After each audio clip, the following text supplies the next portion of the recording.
Hi everyone, very pleased to be here. As mentioned, I'm Dave Connors, the CEO of distriBind. Our proposition is quite simple: to deliver pain-free delegated authority by eliminating cost, error and delay caused by bordereau, and ultimately eliminating the bordereau itself. We do this by automating the ingestion, reconciliation and validation of risk, premium and claim and all the related financial data. We can do that risk by risk via API, eliminating the need for bordereau and providing real-time data and real-time analytics. Thankfully, you can show it up there. The home dashboard just gives a very easy overview of the current state of the account. It will show the numbers of risks bound. We split this by new and renewal, but you can split that by any form of class of business, team, whatever you need to do, entirely part of just the configuration that you can manage yourself. At the bottom is a chart of the level of automation in the system, so you can see things that have flown through without a single manual touch point in terms of risks that have come through and been validated or have been spotted as an error and fixed by the AI. Similarly, on the gross written premium side, this is the reconciliation of the financial information to the technical information, and again, how much of that can be reconciled automatically. And again, that means without a single manual touch point. We give you a very easy snapshot of errors and warnings on the side. Errors would be things that have actually broken a rule, so are outside of the terms of a binder.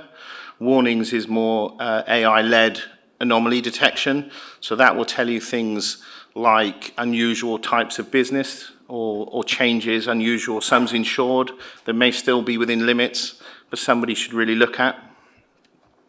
Similarly, it will give you a snapshot of the unreconciled remittances and overdue premium as well, so you can see very easily your credit control position, and you can filter the home dashboard by any number of things, and all of that will flow through for all of the underlying dashboards.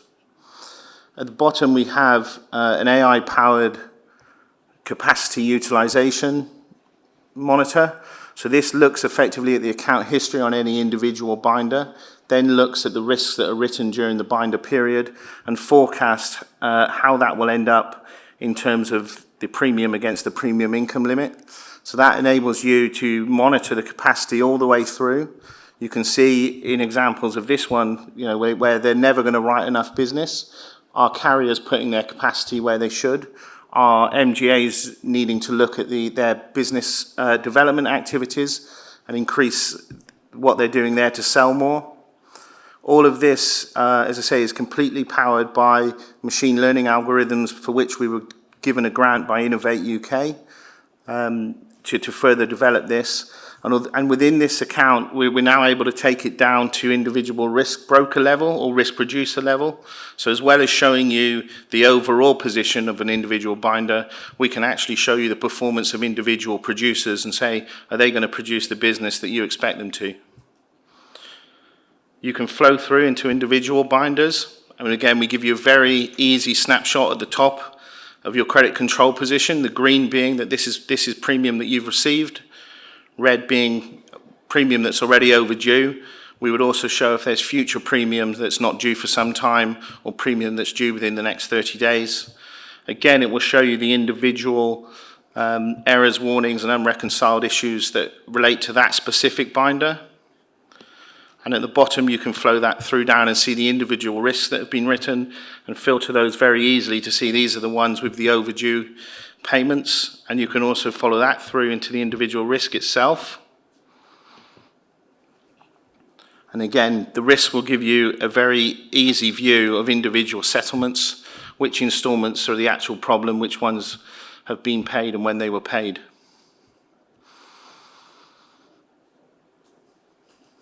Within the errors and warnings, we make a recognition that as soon as the MGA has written the risk, that the carrier is on risk, so everything, even if it is flagged as an error, it's still included in all of the statistics unless it gets specifically rejected by somebody, which would flag a cancellation notice.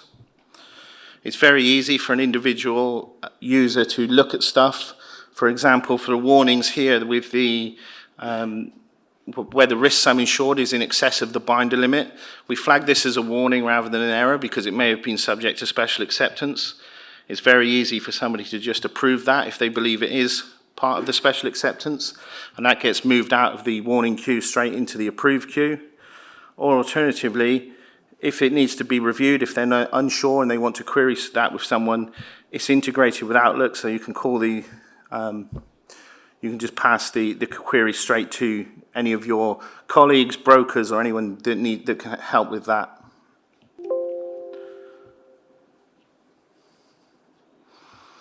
Similarly, within the allocation screen, so this is where you can see how the financial items that you've received match to the individual risk installments.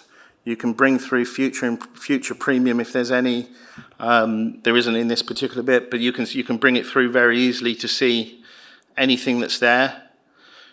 You can also provide a filter, so you could look and see if there's anything on there. You can apply the filter to both lists off a single click so that you don't have to waste time trying to filter multiple grids.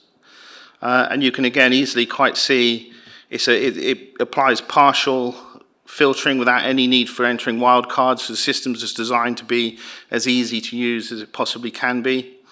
Again, you could always send individual queries out if you're unsure why you haven't received certain amounts, and it's all straight integrated with Outlook, so it's easy to pass down any of those queries. And we also then give you a little icon that those things have already been queried, so that you don't waste time repeating the same things. One of the keys of what we're trying to achieve is to effectively, currently with a bordereau, a user will have to touch 100% of the data, regardless of whether that individual data is a problem. A user will also have to waste time on individual thought, applying thought to individual tasks that don't necessarily need that kind of thought.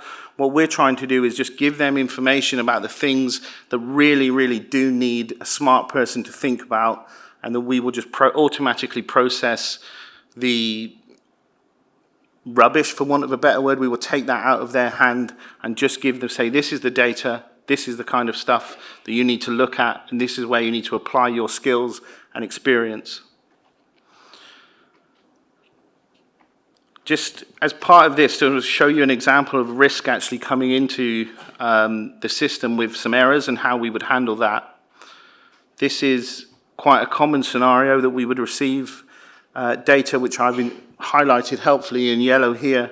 We might receive data without any installment information, with incorrect risk codes, or with sum insured above the binder limit. We can just upload via Spreadsheets. So in a world where you still have partners who are still passing you spreadsheets, we can do that. We can receive those spreadsheets. We can also monitor FTPS sites or monitor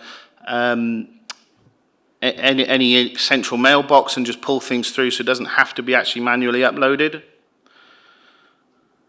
Within this risk, I want to show you the risk that I uploaded here with no installment information. Until we have better information, we will have to assume that it's just going to be received as one payment, and so we will create that individual installment with an appropriate installment date.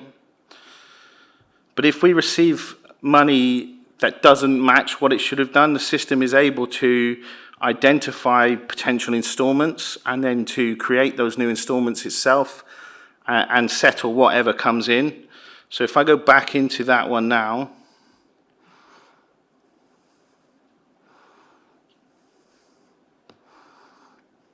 you can see that on this one, the system has automatically noticed that what it received was a monthly installment. It has settled that monthly installment and created various new installments that it is showing aren't due now for some time. So they sit up the top as blue as being future installments. So again, that's something that today an individual user would have to note that payment, work out what it was, and then process multiple installments. Here, everything is completely flowed through automatically. We've applied the payment to the correct instalment and created new ones without anyone having to touch it at all. And in a nutshell, that's what we do. We basically automate as much as we possibly can. Everything else we try to make obvious to someone as quickly as possible and allow them to execute any fixes as quickly as possible in as few steps as possible with as few clicks as possible. So that's it. Thank you very much for listening. If you have any questions or want to talk further, we'll be out the front later, and I'm here all tomorrow as well. Thank you.